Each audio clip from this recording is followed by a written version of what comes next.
Bonjour à tous les amis, aujourd'hui on est avec José. Est-ce que tu peux te présenter? Donc, je m'appelle José, certains me connaissent déjà comme Jojo, du coup à travers mes réseaux privés. Je suis le fondateur de Bullrent. Voilà les amis, c'est pour ça, on est venu aujourd'hui pour vous présenter un peu Bullrent. Est-ce que tu peux en dire un peu plus? Donc Bullrent, c'est une agence de location que j'ai lancée en 2022. Donc on est bien une agence de location et non une conciergerie, c'est-à-dire que tous nos véhicules sont à nous, c'est-à-dire que c'est soit les miens, soit ceux de propriétaires avec qui je suis en direct. Donc on n'est pas une conciergerie, on tient à le rappeler. Je suis juste un prestataire et propriétaire de véhicules. Et puis voilà. Voilà. L'idée, on voulait vous montrer un petit peu comment ça se passe un peu dans le milieu de la location haut de gamme sur Genève. Toi aussi, un peu ton parcours entrepreneurial. On va partager quelques moments ensemble. Parfait, avec plaisir, voilà. Nickel. Donc on va monter aussi un petit peu, on est dans un de nos parkings dans lequel on a certains de nos véhicules, on n'a pas tout qui est stocké ici. Donc on est actuellement une des agences de location qui propose une des plus vastes gammes au niveau des véhicules de luxe. Parce qu'aujourd'hui on s'est vraiment spécialisé dans le luxe, on a arrêté un petit peu les petites sportives et les citadines pour des raisons que je vais te citer après, qu'on en va parler un petit peu plus pourquoi est-ce qu'on s'est spécialisé là-dedans. Donc voilà. Magnifique.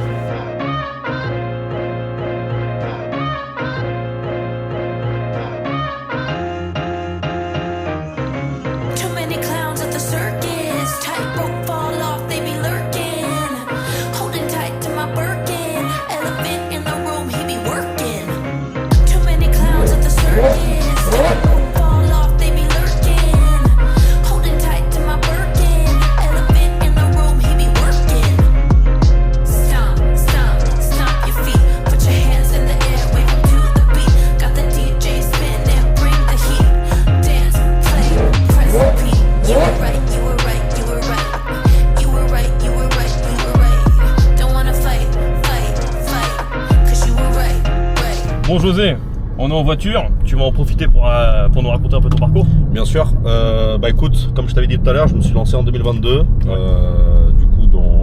dans la location. J'étais pas du tout issu du milieu automobile, j'étais dans le domaine de la construction, j'étais monteur d'échafaudage. J'ai voulu un peu changer de voie parce que c'était pas du tout quelque chose qui me correspondait, même si j'avais fait ça pendant quelques années. Et puis j'avais un projet à l'époque, c'était de faire du coaching sportif.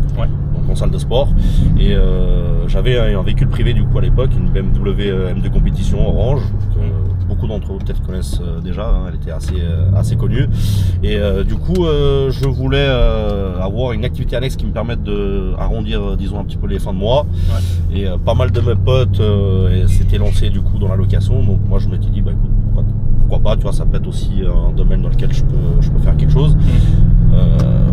Je pensais pas du tout que ça allait prendre une telle tournure, justement pas.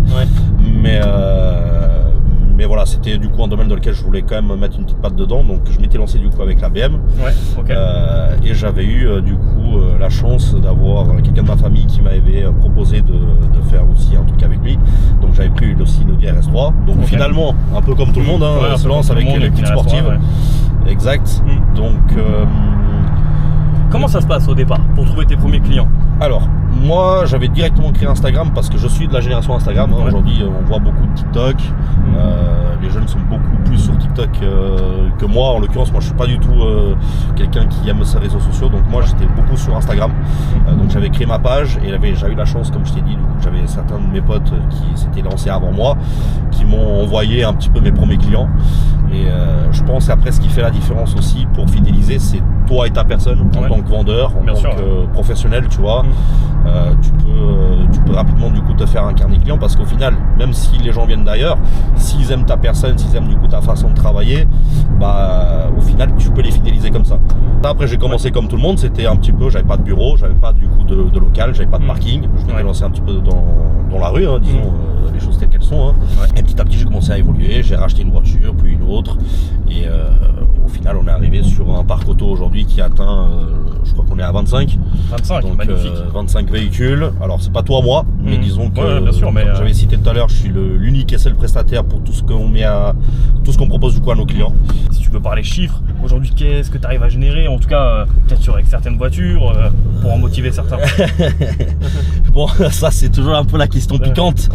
Alors je peux pas tout dévoiler parce que il y a une partie que comme j'ai envie de garder confidentielle. Bien sûr.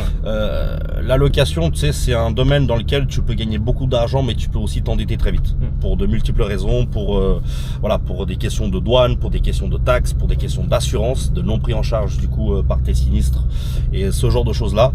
Donc écoute, ce que ça peut générer. Voilà, là on est dans ma RS6 que bientôt je vais garder du coup en véhicule privé. Donc un véhicule comme ça, une berline, ça peut te générer les bons mois à peu près entre, je dirais, 4 à 6 000 francs de chiffre d'affaires. Okay. Et tu enlèves à peu près la moitié pour les charges, pour tes provisions, etc. Donc ça te fait un petit revenu environ de 3 000 francs par mois, quoi. Disons honnête dans ta poche. Magnifique. Voilà. Alors José, c'est vrai qu'on en discutait tout à l'heure, mais c'est vrai que le business de la location de voitures, c'est souvent connu pour être un business à problème. Il y a beaucoup de problématiques autour de ce business. Qu'est-ce que tu peux en dire, toi ? Alors, je pense que surtout, déjà, c'est pas ce qu'on croit du coup dans les réseaux sociaux. C'est pas forcément non plus ce que les médias veulent nous faire croire. Et c'est souvent très mal vu. Alors je pense que c'est pas un travail que tout le monde peut faire. Je sais que beaucoup de jeunes aujourd'hui rêvent de faire de la location, rêvent de pouvoir rouler dans des belles voitures. Moi j'en faisais partie, tu vois. Et moi je le cache pas. Tu vois, je suis potentiellement du coup un des loueurs sur Genève qui s'en est le mieux sorti, tu vois, avec les années.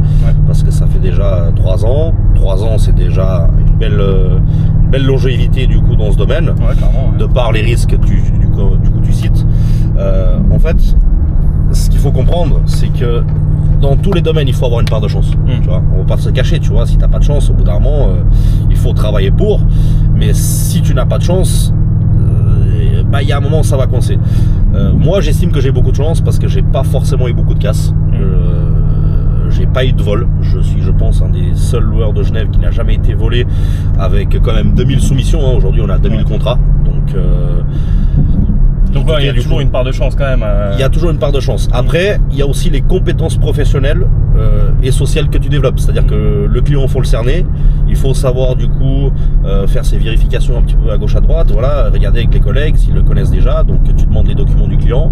Tu fais une petite vérification. Voilà, à savoir s'il y a déjà l'historique. Voilà, on se parle toujours un petit peu entre nous à savoir si on a des infos ou pas.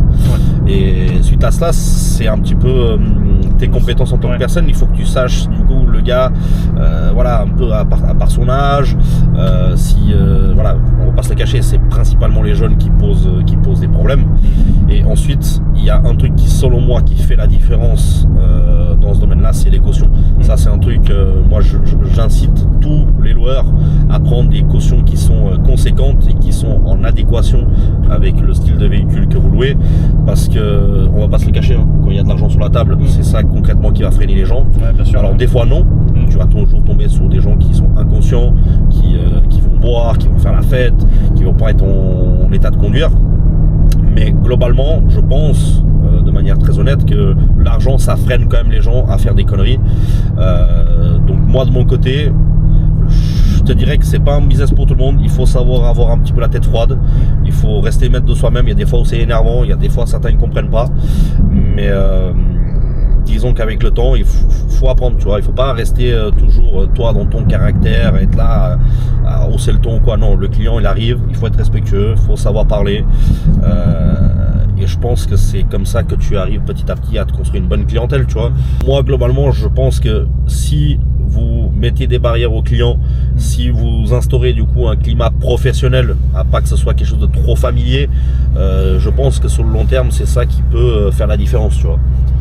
Et une question qui a rien à voir avec ce qu'on discutait, mais aujourd'hui, c'est quoi la voiture qui t'a le plus marqué, qui t'a le plus choqué? Parce que je pense que tu as dû en essayer quand même pas mal. Ouais, alors, bon, moi je suis un passionné auto, tu vois. C'est une des raisons d'ailleurs.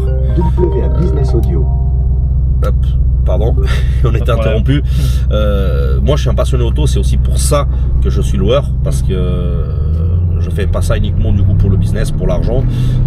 Forcément c'est mon travail, c'est mon métier, mais moi je suis vraiment un passionné auto. Et donc du coup, ça dépend de ce que tu entends. C'est-à-dire qu'il y a ce qu'on appelle le charme automobile, c'est-à-dire un truc que tu vas conduire, c'est charmant, c'est kiffant à rouler, avec du bruit, avec des sensations, avec comment dire, une globalité. Exact. Voilà. Okay. Alors moi je vais plutôt te citer qu'est-ce que je préfère, tu vois, entre accélération, donc vraiment la poussée. Ouais, la poussée, ouais. après dans le charme et après une voiture un peu plus globale, je vais te donner 3 exemples. Pour moi la voiture en poussée qui m'a le plus choqué actuellement dans la flotte, c'est la 296. Okay. Donc on a une hybridation, hein, donc avec le 6 cylindres de Ferrari qui est couplé du coup au moteur électrique et qui permet d'avoir énormément de couple du coup directement à bas régime. Ça, comment dire, dans le fait que ce soit incroyable dans la poussée, tu vois, que la poussée soit incroyable et que ça vraiment ça colle au siège, c'est pour moi ce que j'ai essayé de plus impressionnant. Ok, d'accord. Mais c'est pas charmant, tu vois, ça fait pas beaucoup de bruit, c'est pas de la mécanique que j'estime comme étant pur, tu vois, c'est un biturbo, machin, c'est avec les nouvelles normes, donc avec un FAB, tout ça, donc je retrouve pas sur ce que je retrouverais du coup sur le véhicule que je vais te citer maintenant. A contrario, tu vois, sur mon Huracan Perf, tu vois, qui pour moi reste le véhicule le plus charmant que j'ai essayé, tu vois, qui me donne les meilleures sensations, où je me dis waouh putain je suis dans une supercar, tu vois. Au niveau du bruit, le V10 qui hurle jusqu'à 9000 tours, les à-coups de la boîte, tu vois, t'arrives au rupteur, je trouve ça incroyable, tu vois, parce qu'on est vraiment sur quelque chose de pur, tu vois, c'est le moteur et rien d'autre, tu vois, les moteurs et l'émotion que ça te génère. Ouais, ok, je vois. Et puis après, en véhicule que moi je préfère par contre un peu pour toutes les utilisations, on est dedans, ma RS6. Je pense que c'est compliqué de faire un véhicule plus complet. Voilà, tu peux monter à 4, tu peux mettre tes valises derrière, tu peux monter à 300. Ouais, t'as de la place. T'as un super bon châssis quand même, hein, parce que les C8 par rapport au C7 ont pris comme un gros upgrade là-dessus. 4 roues directrices, c'est confort, il y a la technologie, c'est beau, c'est bien fini. Voilà, ça allie un peu toutes les qualités qu'une voiture peut demander, tout en restant quand même un tout petit peu sportive. Donc voilà, moi c'est un peu les 3 exemples comme ça qui me viennent à moi. Après bon, j'ai pas tout essayé non plus. Non, bien sûr. L'automobile c'est quand même quelque chose d'assez vaste et je pense qu'il y a encore des véhicules qui sont plus intéressants que ça. Ouais, puis il y a plein de voitures qui sont limite inaccessibles entre guillemets. Donc, exact. Après moi je parle de ce que je connais, de ce que j'ai. Ça, ouais. Voilà, moi personnellement ça restera ça. Et puis voilà. Et toi, du coup c'est quoi un peu Ouais. Moi c'est vrai que j'ai essayé une voiture qui m'a vraiment choqué. Au départ la première c'était une F8 Spider. F8 Spider, ouais. F8 Spider qui était préparée. Ok. Donc celle-ci elle m'avait choqué de fou. Mais celle qui m'a le plus choqué c'est une 911 Turbo S. Ok. Qui était en stage aussi, qui sortait presque 900 chevaux je crois. D'accord. Plus de 900 chevaux, un peu moins de 1000 chevaux il me semble. Okay. Et ouais, celle-ci, l'accélération vraiment au niveau de la poussée, c'était dingue. Ouais, mais tu vois, pareil, je pense que bon, tu dois quand même toujours avoir un peu le charme Porsche, parce que bon, Porsche c'est quand même un peu c'est quand même un peu une identité, tu vois. Tu montes dans une Porsche, tu sais que dans une Porsche. Mais je pense qu'il doit te manquer quand même ce petit truc, tu sais, de l'atmo, tu vois. Je trouve que les atmos, c'est quand même les moteurs, tu vois, qui te permettent d'avoir vraiment cette émotion du coup de la mécanique pure. C'est vrai, c'est vrai. C'est vrai. Ouais, mais oui, je comprends ce que tu veux dire. Après, je parle vraiment que en poussée, vraiment le choc que ça fait, vraiment de coller au siège, c'était affolant. C'était affolant. Mais après, sinon, c'est vrai qu'en voiture de tous les jours, la RS6, elle est tellement complète comme voiture. Je suis entièrement d'accord avec toi. Est-ce que toi, t'es déjà monté dans une Aventador? Aventador, j'ai jamais essayé encore pour le moment. Moi, de ce qu'on m'a dit, pour te continuer du coup dans ce truc-là que je disais, dans les Atmos, apparemment, c'est ce qu'il y a de plus sensationnel. Ah ouais, c'est vrai. Moi, je suis jamais monté dedans et j'ai un ami qui travaille chez Lamborghini là prochainement. Il m'a promis du coup de m'en faire essayer une. Moi, j'espère une SV parce que c'est vraiment. Je veux pas SVJ parce que j'aime un peu moins le look, mais SV, en tout cas, il m'a promis de m'en faire une et dans le monde de l'Atmo, apparemment, c'est ce qui est le plus incroyable. Ouais. Tu vois. Ah, ça m'étonne pas. Ouais, Aventador SV, franchement. Ouais, c'est la classe. C'est la classe. Ouais, c'est la classe. En plus, c'est encore avec les anciens embrayages et tout, simple embrayage, tout ça. Au niveau des à-coups de la boîte, c'est encore apparemment un level au-dessus, tu vois, par rapport aux Huracan. Ouais, c'est vraiment les gars. Quel conseil tu donnerais aux jeunes justement qui veulent peut-être se lancer dans ce milieu-là, dans la location de voiture? Alors, moi, un conseil, oui, pour la location de voiture, mais plus général, moi je pense que, tu sais, on a tous une vie d'avant. On a tous fait un travail ou un autre, peu importe. Je pense qu'il ne faut pas complètement lâcher ce qu'on a avant d'être sûr de générer suffisamment de revenus ou en tout cas d'avoir les moyens d'amortir du coup ces investissements. Je pense que les gens qui se lancent trop rapidement et trop brutalement dans un domaine sans avoir la certitude que c'est fait pour eux, parce que tu peux pas t'improvisionner loueur de voiture sans avoir essayé, tu vois. Bien sûr. Et certains, des fois, ils prennent un petit peu trop de risques. Un peu trop de risques, peut-être avec trop de véhicules au départ. Peut-être qu'ils ont les moyens de se lancer avec trop de véhicules. Ou à contrario, c'est qu'ils se lancent uniquement avec un ou deux et qui lâchent complètement du coup leurs emplois d'avant.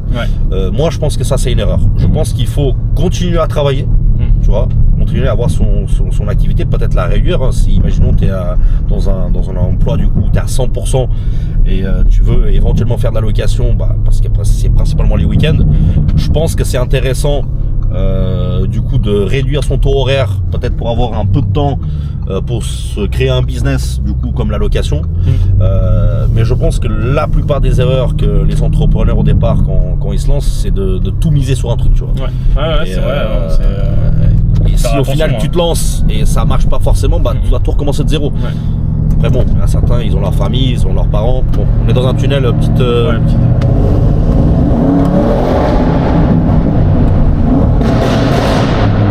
Voilà, ça c'était juste pour le petit extrait. C'est la guerre. J'espère que les micros sont pas saturés. C'est la guerre. J'ai vu des pics, ça va saturer. C'est la guerre. Wow. Voilà pourquoi sera bientôt mon véhicule privé. Ah ouais, je comprends. On va pas en dire plus. On va pas en dire plus. On va pas en dire plus, mais on comprend. Voilà. On comprend. Non, voilà.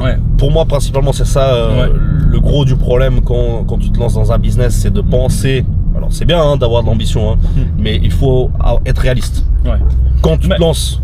Alors, je m'excuse de te couper. Ouais, non, c'est moi qui te coupe. Donc, non, dis-moi. En fait, justement, j'allais rebondir sur ce que tu disais, mais selon toi, ça a été quoi ta clé qui t'a amené à être là aujourd'hui? Je pense que la clé aussi pour la réussite un peu de tous les business, c'est l'entourage. Moi, j'ai eu la chance, et je le nie pas, j'ai eu la chance de connaître des bonnes personnes au bon moment. Tu vois, j'ai eu la chance de connaître des bonnes personnes au bon moment, donc des hiérarchistes, des carrosseries, des mécaniciens, des prestataires qui m'ont permis, que ce soit dans les garages, d'avoir des financements, de connaître des propriétaires du coup de véhicules qui m'ont fait confiance. Et moi, j'ai essayé du mieux que je pouvais du coup d'honorer leur confiance. Tu vois, c'est en étant quelqu'un de réglo que tu arrives du coup petit à petit à te construire du coup un réseau qui te permet, tu vois, d'avancer de plus en plus loin. Alors tu fais une rencontre, voire deux, puis 3, et au fur et à mesure, tu sais, le bouche à oreille, tu vois, c'est quelque chose de très puissant. Clairement. Je pense qu'avant tout, il faut que tu sois pro, il faut que tu sois quelqu'un de réglo. Et quand, du coup, le réseau que tu as en parle petit à petit, tu vois, je pense que c'est ça qui fait la différence. Clairement, je suis totalement d'accord. Je pense que c'est ça qui fait la différence. C'est réussir à se créer un réseau, rester la personne que t'es, sans toujours être une bonne personne. Réglo avec tout le monde, et puis... Moi, surtout aussi un truc que j'aime beaucoup dire, il y a eu des fois, tu vois, en tant que prestataire, parce que je suis pas du coup uniquement le loueur de voiture, je suis aussi un prestataire du coup avec les véhicules qu'on met à disposition. Moi, il y a des fois où j'ai pas honte de le dire, les véhicules sont là, donc ils sont destinés à un usage.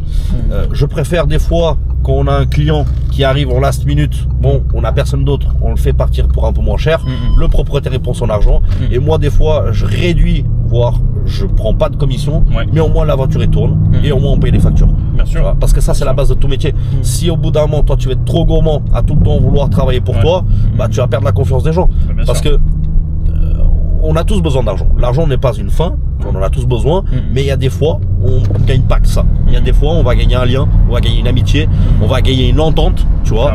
Tu peux des fois ne pas avoir de lien avec quelqu'un, mais tu vas gagner une entente. Tu vois, tu vas être avec un prestataire, avec quelqu'un que potentiellement, je sais pas, je te donne un exemple, t'arrives dans un garage qui vend des pneus. Le mec, tu vas peut-être lui envoyer 2, 3, 4 clients, 10 clients. Ce sera pas forcément ton pote, tu vas pas forcément aller boire des coups avec. Mais selon moi, c'est ça aussi qui va faire la différence, c'est que tu vas gagner la confiance, tu vas gagner du coup une entente avec quelqu'un. Et ça aussi, c'est une valeur ajoutée.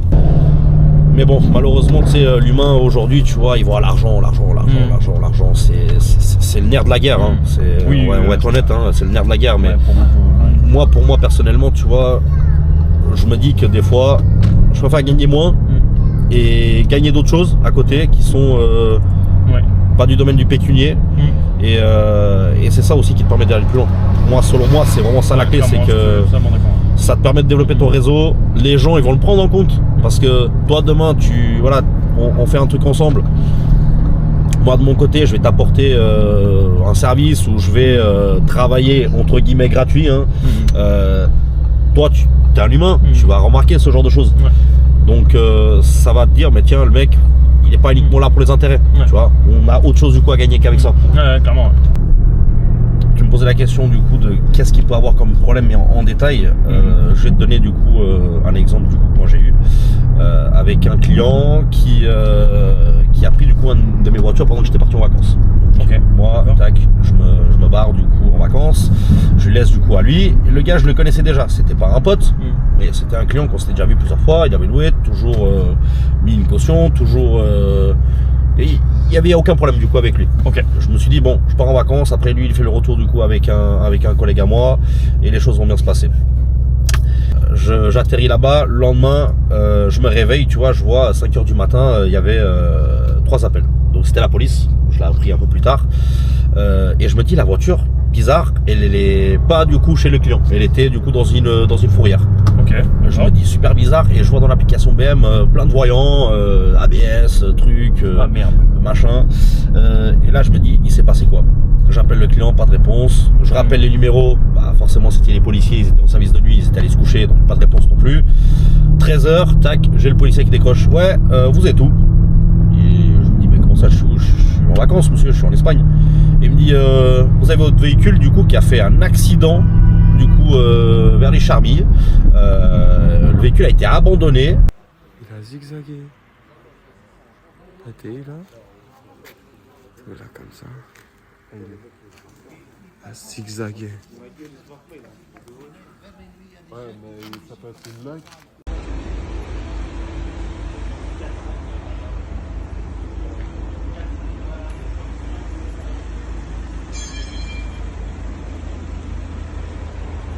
Donc on va en savoir plus avec vous. Et je dis bah écoutez, comme je vous dis, je peux vous envoyer mes billets d'avion, moi je suis pas là. J'ai fait une location du coup avec un client et voilà, j'ai pas plus d'infos. Il dit je l'ai appelé pour savoir ce qui s'est passé, j'ai pas d'infos. Il dit écoutez, c'est simple, moi, vous allez m'envoyer votre contrat de location là maintenant tout de suite, sinon lundi quand vous revenez du coup à l'aéroport, on sera là pour vous voir. Bah ouais, c'est une histoire pénale, tu n'as pas le droit, le mec il a abandonné le véhicule, cartonné et il s'est barré. Tu vois, délit de fuite.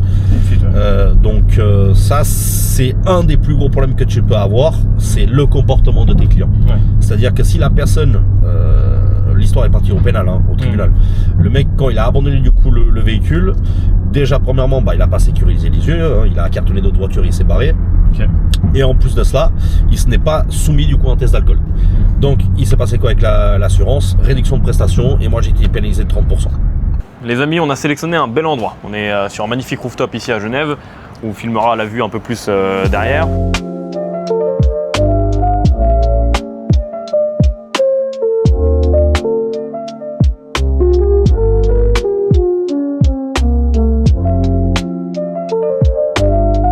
On aura dégusté un magnifique whisky japonais. Ouais. Il est bon.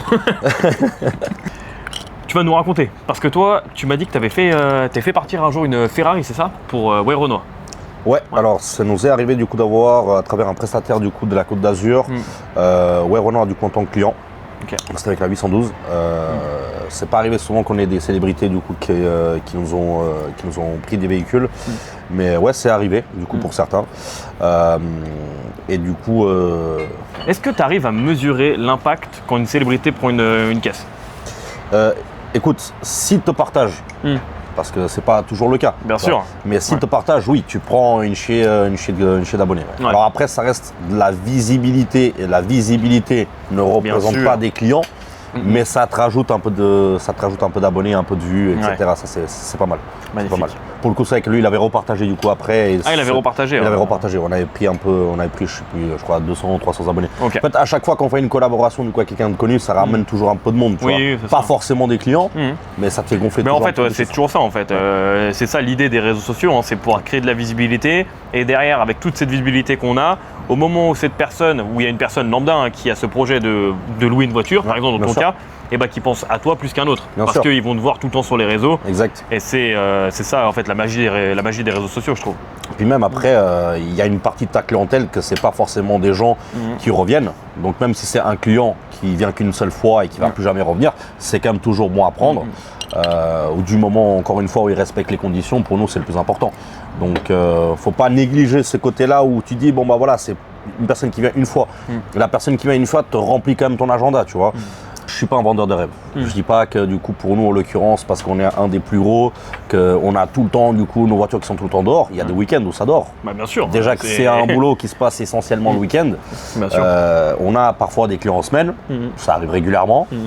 Les week-ends, on a 60 à 70% du temps l'agenda qui est plein, mais il y a des week-ends où aussi on a des creux. Donc il ne faut pas négliger ce côté où les nouveaux clients et qui viendront qu'une seule fois n'ont pas une place importante. Moi je pense que c'est quand même le cas. Et il ne faut pas négliger du coup ce que la visibilité et un peu la crédibilité de certaines personnes et certaines célébrités peuvent apporter. Donc les collaborations, je pense que c'est quand même une bonne chose. Je pense au-delà de ça, il y a un truc qui est très important et de manière globale dans le business, c'est la réputation. Bien sûr, exactement. En l'occurrence, vous pouvez tout racheter dans la vie. Il y a tout qui se rachète avec l'argent, mais la réputation et de comment les gens vous voient, et ça c'est quelque chose qu'on ne rachète pas une fois, que les gens ils savent que voilà, tu fais des trucs bizarres ou quoi, tu ne peux pas racheter une réputation. C'est pour ça que c'est important du coup d'être réglo. Là en l'occurrence, c'était pas une collaboration avec Corona, il avait juste repartagé un petit peu la story. Lui il avait payé sa location. Hein. Ok, il avait payé sa location, il nous a à aucun moment demandé du coup que ce soit gratuit. Il avait fait ce qu'il avait à faire, il a rendu le véhicule du coup en bon état. Donc voilà, c'est pas. Il n'y a pas forcément toujours ce conflit d'intérêt du fait que tu dois donner un truc gratuit pour recevoir du coup un truc après. Le gars il avait été cool, il avait repartagé du coup le truc, donc c'était bien. Magnifique. Est-ce que tu peux leur raconter, celle-ci tu me l'avais racontée en off, mais l'histoire avec l'Apollo GTI? Alors, comme je t'expliquais tout à l'heure, c'est plus des voitures qu'actuellement je suis intéressé à louer parce que justement ça pose souvent ce genre de problème, ça attire la mauvaise clientèle. Là en l'occurrence, c'est pas une histoire de casse, mais c'est une histoire un petit peu différente. Et sur lesquels il y a toujours un peu une incompréhension.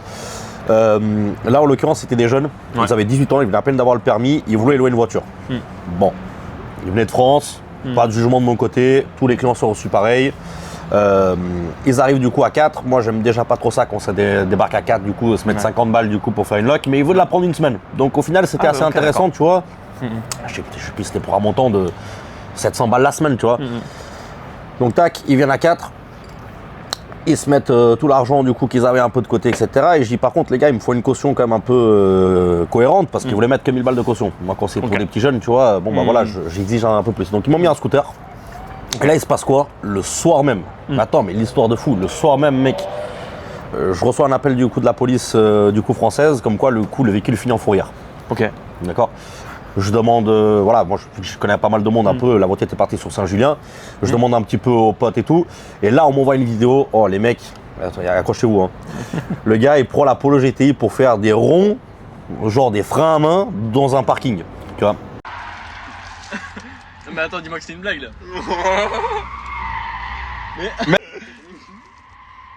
Oh, mais tellement gênant. Et gros, après, ça va nous appeler les keufs, tu vois. Les flics, ils sont venus, donc les municipaux, et ils leur ont ramassé la voiture et l'ont mis en fourrière. Oh putain. Et là, en fait, eux, ils sont cons parce que tu vois, au final, tu fais une connerie. T'as le droit de faire une connerie. Moi, j'ai pas. Tu sais, un gamin, quand il vient vers toi, il dit papa, j'ai fait une connerie, machin. Bon, bah, t'as plutôt envie de le frapper. Les mecs, ils ont fait les morts. Donc, j'ai eu des nouvelles que le lendemain. Mais je savais déjà que le véhicule a fini en fourrière et je savais déjà ce qu'ils avaient fait. Le lendemain, ils me font genre, ouais, j'avais plus de batterie, je sais pas quoi, je suis désolé, je vais te raconter. Et moi, je les confronte du coup par rapport à l'histoire. Et là, les mecs, ouais, mais maintenant, comment ça se passe? Je dis, bah, c'est simple. Votre caution, du coup, elle saute, ou alors vous me ramenez l'argent. Il dit, mais comment ça? Je dis, écoutez, il y a une mise en fourrière du véhicule, donc il va y avoir des frais liés à ça. Vous me faites perdre, du coup, ma prochaine loc que j'avais prévue, parce que le droit derrière, le véhicule était parti, du coup, enfin, il était censé partir pour un mois. Et puis moi, du coup, j'ai dû me déplacer du coup au commissariat. J'ai dû déplacer du coup le propriétaire parce que du coup, pour aller faire la main de fourrière, tu dois te déplacer avec le propriétaire et tous les justificatifs. Tout ça, ça engendre des frais et ça engendre du coup du travail. Ce travail-là, il doit être amputé sur le client. Donc voilà, mais histoire improbable. C'est-à-dire que les gamins, en plus, ils avaient fait des snaps et tout dans lesquels le gamin, il arrive, il monte dans la Polo comme s'il était monté dans une Ferrari ou dans une Lambo. Mais tu sais, il a filmé à tous ses potes, il a envoyé à tous ses potes. Bref, c'était incroyable, tu vois. Putain, la fin de la vidéo, elle va être assez drôle encore. Dans tous les trucs que tu peux lancer, tu auras toujours une part de risque. Tu vois, c'est l'essence même de l'investissement et de l'entrepreneuriat. Il y a toujours une part de risque. Cette part de risque, on peut la mesurer tout simplement avec les compétences que tu développes. Tu vois. Moi, je pense que c'est surtout ça l'essence même. La location, c'est forcément un domaine qui est risqué. dans lequel on connaît les risques supposés par rapport à la casse, par rapport au vol, par rapport à la mauvaise clientèle et tout ça. Mais au final, ce qui est le plus important, c'est tes compétences du coup en tant que professionnel. C'est-à-dire que toi, du moment où tu parles correctement, où tu vas amener le cadre professionnel, d'accord, tu vas instaurer cette relation et cette distance entre le pro et le client, Ouais. tu auras beaucoup moins de problèmes que lorsque tu rends le truc trop familier. Ouais. Tu vois. Ouais, bah après c'est comme ça dans tout business, hein. Exact. Que ça soit dans un business de location ou un business tout autre, dès qu'après ça devient trop familier, bon bah après c'est là que ça commence à... Il est là souvent le problème, c'est que voilà, on est amené à traiter avec de la clientèle qui est peut-être habituée à un vocabulaire plus, plus familier, Ouais. d'accord. Moi, automatiquement, on arrive chez moi, on me dit bonjour. C'est pas, on commence à me parler, on salue, ça va, on machin. Ouais, bien sûr. Ouais. Il y a un cadre, Ouais. tu vois. C'est bien que tu On arrives est- à garder ce cadre justement, je pense. Hein. On est là, au final, le but d'une société, c'est de générer du chiffre d'affaires. C'est de générer du chiffre d'affaires, c'est de créer des intérêts pour les gens qui travaillent pour cette société, donc verser des salaires, payer des factures. Au final, c'est ça l'essence même du métier, tu vois. Et il faut pas l'oublier. Parce que les gens, au final, oui, mais arrange-moi, machin. Oui, on arrange, mais dans la mesure du raisonnable. C'est-à-dire qu'on est capable de faire des choses, d'accord, mais dans une certaine limite. Au final, le cadre professionnel, il doit être là. Il doit être instauré. Et c'est à toi, le professionnel, qui doit instaurer le cadre. C'est pas, si au final, c'est le client qui va instaurer le cadre et qui va te parler avec une certaine façon ou qui va exiger des choses, du moment où le client est maître, d'accord, tu vas permettre certains abus. Et c'est les abus qui amènent forcément les conséquences et les problèmes, tu vois. Ouais, bien sûr. Et moi, je pense qu'il est là principalement du coup le problème, surtout lié à la location, c'est que malheureusement, vu que c'est un domaine de jeunes, des jeunes clients avec des jeunes entrepreneurs, des gens qui ont quand même relativement la vingtaine, voire maximum 25 ans, et qui n'ont pas forcément toujours suivi peut-être un parcours professionnel et scolaire qui leur a permis d'évoluer et de développer certaines compétences et de développer du coup peut-être un vocabulaire plus adapté et à savoir traiter les litiges de manière adulte. Je pense que le gros du problème il vient de là, tu vois. Si au final tout le monde se parle comme des adultes, tu vois, toi et moi on est en train de parler, tu vois, on est des hommes, tu vois, on a un différent par rapport à, je sais pas, un investissement, par rapport à quelque chose de donné. Beaucoup du problème vient de la communication. Ouais, clairement. Du moment où on d'accord. Hein. communique, tu vois, correctement, et on est capable de s'exprimer du coup nos idées avec respect, tu vois, et en protégeant forcément les intérêts de chacun, on arrivera à trouver des solutions, tu vois. Toi demain, supposons, voilà, tu me prends une voiture, voilà, t'as un carton parce que voilà, t'as pas eu de chance, voilà, t'accélères, machin, t'as glissé parce qu'il pleuvait, etc. Même si on est des partenaires et tout, tac, écoute, José, comment est-ce que je peux t'arranger? Moi, tu me ramènes du travail, ou tu me ramènes forcément, je sais pas, de la visibilité, ou quelque chose qui me permettra d'avoir une plus-value. Ouais, bien sûr. Moi, mon devoir en tant que prestataire et en tant que propriétaire de mes véhicules, c'est de dire, t'as vu, Evan, tu m'apportes une plus-value, moi je vais t'apporter une plus-value aussi. Paye-moi mes charges, d'accord, et puis le reste, on s'en fout, tu vois. Moi, je le vois comme ça. Ouais, bien sûr. Et voilà, on revient toujours par rapport à cette problématique de l'argent, c'est que les gens ils veulent toujours l'argent, et c'est pas forcément quelque chose d'ultra simple. Toi, je vais te poser une question, tu vois, Oui, comme ça. dis-moi. Est-ce que tu penses que l'argent fait le bonheur? Alors, je pense que en grande partie, l'argent le fait le bonheur, mais il faut que tu saches l'utiliser de la bonne façon. Je m'explique. Moi, je peux être le mec le plus badieux du monde, d'accord? Si j'ai personne à qui le partager, au final, ça fera un bonheur éphémère, mais ce sera pas prospère, ce sera pas du coup quelque chose qui sera dans la continuité de ce que j'ai créé. Exactement. Par contre, tu vois, si j'ai une famille, si j'ai des amis, si j'ai une femme avec qui le partager, je pense que l'argent contribue grandement au bonheur. Tu vois, grandement. Parce que, on va pas se le cacher, tu peux être la personne la plus humble, la plus modeste, tu vois, qui puisse exister sur cette planète. Du moment où, voilà, t'es dans la précarité, t'es dans le besoin, tu seras pas forcément heureux, tu vois. Donc oui, on va pas se le cacher, on va pas faire des hypocrites, on va pas commencer à voir n'importe quoi. Tu peux pas dire que l'argent ne fait pas le bonheur, c'est pas possible. Mais imaginons que tu sois le gars le plus blindé, comme tu disais, mais que t'es tout seul, ça va pas créer le bonheur, c'est pas possible, c'est pas vrai. Parce qu'en fait, ce qui va vraiment créer le bonheur, c'est toutes les personnes qui sont autour de toi et à qui tu peux partager ce bonheur que tu as grâce à l'argent. Il y a une phrase qui me fait beaucoup réfléchir par rapport à ça, je sais pas si tu l'as déjà vu. Il y a ce qu'on appelle les 6 règles du succès selon Arnold Schwarzenegger. Arnold Schwarzenegger, c'est comme quelqu'un qui est une icône, d'accord. Pas seulement pour mon sport, moi je suis fan de bodybuilding, tu vois. mais c'est quelqu'un, tu vois, qui a réellement réussi. Ça a été le gouverneur du coup de la Californie, ça a été quelqu'un qui a été extrêmement influent, même aujourd'hui du coup dans le domaine du sport, qui a été influent du coup dans le domaine de la politique, qui a été influent du coup dans plein de domaines différents, et que c'est un icône, tout le monde le connaît, tu vois. Ouais. Il le dit clairement, il dit sa 6e règle, et c'est la plus importante, il faut rétribuer une partie de ton succès aux autres. Ouais. C'est la seule façon que tu seras pleinement heureux, c'est de faire plaisir du coup à quelqu'un d'autre, du coup à travers ton succès. Ouais, clairement. Moi, pour moi, tu vois, je te le dis réellement, une fois que voilà, tu as réussi à obtenir certains biens et tout, tu cherches un peu ce qui vient après. Et pour moi, ce qui vient après, c'est, tu vois, de pouvoir partager du coup certains moments, comme on vient de partager, Bien tu sûr, vois. ouais, clairement. On a eu un petit verre, machin et tout. Je pense que c'est là réellement la clé. Parce que quand tu as obtenu certaines choses, quand tu as pu profiter un peu des plus beaux endroits, quand tu as pu profiter des plus belles voitures, quand tu as pu avoir des biens, je pense que ce qui vient après, c'est de pouvoir le partager avec quelqu'un. C'est Clairement. montrer un peu le Totalement fruit du coup de tes années de travail. Bien sûr. Ouais, exactement. Un petit peu du coup de ton expérience, un petit peu de ton vécu, de pouvoir le partager avec d'autres personnes, tu vois, et que tu puisses au final apporter un peu de ton expérience du coup à ces gens qui font peut-être partie de ta famille, tes amis. Et pour moi, c'est ça le plus important, c'est que au final, tu apportes. Moi, je vais donner un exemple, encore lié à mon activité. Ok, je suis content d'avoir des belles voitures. Ouais. On va pas se le cacher. Mais tu vois, tu sais quoi, je vais te couper. Ouais. Est-ce que maintenant, à l'heure d'aujourd'hui, où tu as toutes ces voitures, où tu as pu, où justement ta vie entrepreneuriale se développe, tu vas dans les beaux endroits, patati patata. Est-ce que tu arrives encore à te rendre compte qu'aujourd'hui, par exemple, là, tu roules en RS6 et que c'est inaccessible pour la plupart des gens? Alors, oui et non. C'est-à-dire que pour moi, c'est devenu un quotidien. Ouais. C'est devenu un quotidien. Donc, ceux qui disent le contraire, je pense qu'ils se trompent. Quand on sait que la carte, elle va passer en permanence, tu vois, que tu dis, bon, bah voilà, t'es pas quelqu'un de blindé, t'es pas millionnaire, t'es pas machin, mais tu sais que tu te fais plus trop de questions, du coup, si t'arrives à finir tes mois ou pas. Je pense que tu rentres dans un confort de vie, dans un truc où tu mesures plus tellement, où tu dis, bon, bah voilà, écoute, je peux m'acheter ça, j'ai pu m'acheter ça, j'ai pu m'acheter ça. Tu te poses plus réellement la question si, du coup, tu vas passer tes mois ou pas. Ce qui n'est pas le commun de tout le monde, tu vois. Bien sûr, bien entendu. Donc ça rajoute forcément un confort de vie supplémentaire, un peu une zone de confort. Mais moi, j'ai quand même gardé à l'esprit que c'est une énorme chance, tu vois.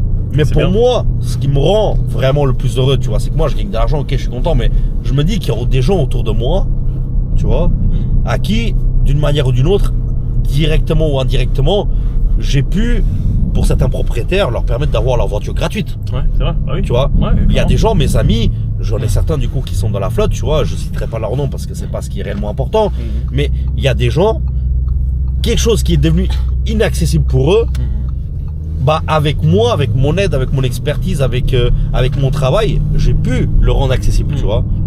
Et au final, moi je pense que c'est ça ma plus grande victoire, c'est que pour certaines personnes, j'ai pu permettre d'aller plus loin. Tu vois, pas uniquement pour moi.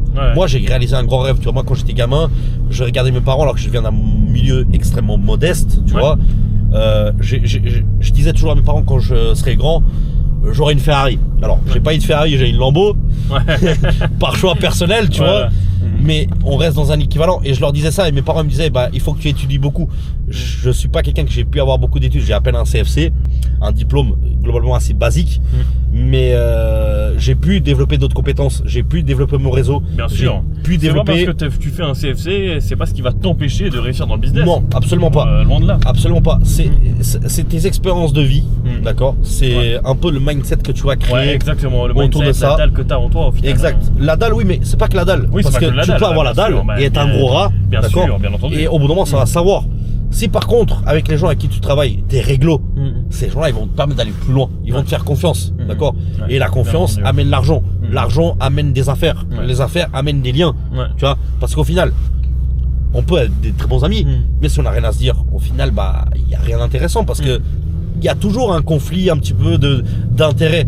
Au final, on est potes parce qu'on a une bonne entente, on se délire bien, machin, on se trouve drôle, d'accord. Ouais, bien sûr, mais derrière. Exact. Il faut quand même un truc qui te lie, tu vois, la personne.